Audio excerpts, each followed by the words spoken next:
In today's gospel, taken from the Sermon on the Mount, from the 5th chapter of St. Matthew's Gospel, Jesus, in this selection, he declares to us, not asking, not suggesting, he declares to me and to you our identity.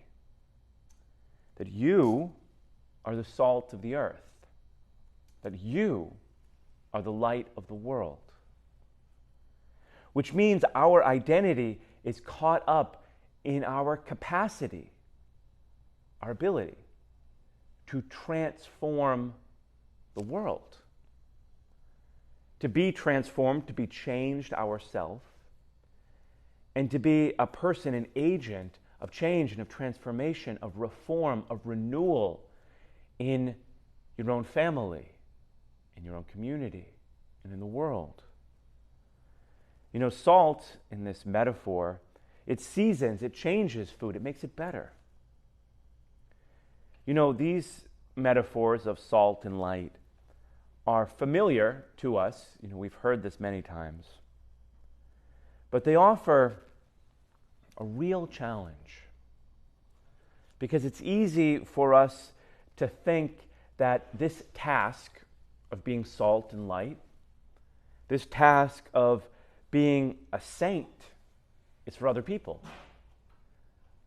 When in fact, in truth, eternally, it is your vocation, your mission, and my mission to be holy, to be a saint. There's no other option. There's no other way. And the gospel speaks to us that holiness, how we become a saint ultimately, is for others. It's to be a witness, an example, to show the world how incredible and merciful and transformative Jesus is in my life, so that others might see. You know, being a saint isn't just, as we think in our mind, for those who are holier than us, for those who are younger than us, for those who are stronger. It's for every one of us.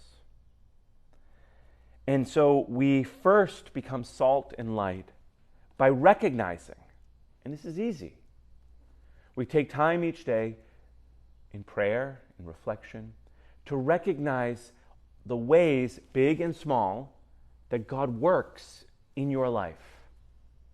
The blessings, the graces, the moments when He is present, when I experience His consolation, His mercy, in the midst of difficulties and challenges, when I know how present He is.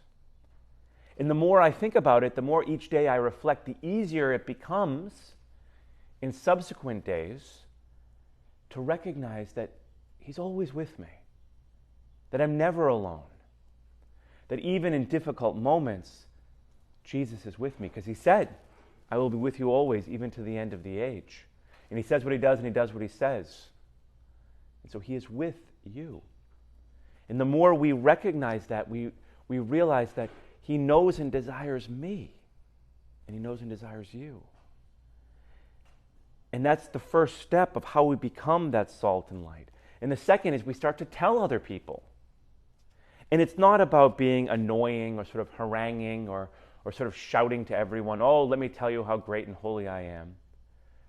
But it's sharing in real and simple and human ways, particularly with those closest to us, those little moments of grace, those incarnate, tangible, personal moments when God is real and active in my life. And in so doing, we build up faith. You know, St. Paul in his letter to the Ephesians writes, say only the good things people need to hear because it's good for them. And the more we speak all of the good things that God has done for us, it builds faith. It helps people to endure challenges and suffering. Because I share the moments when I was suffering and by God's help endured it. I share the moments when I faced difficulties, but with God's grace I overcame them. I share the moments of blessing where Jesus revealed to me how much He desires and loves me. And the more we do that, we provide a living witness, your witness, not a generic one, you provide a living witness that God is faithful and that He's with us, and that you can be a source, and you are a source of hope in the world and for the people around you. And so we hear Jesus call today that I and that you and that we are salt and we are light in the world so that others might know and love and encounter Jesus.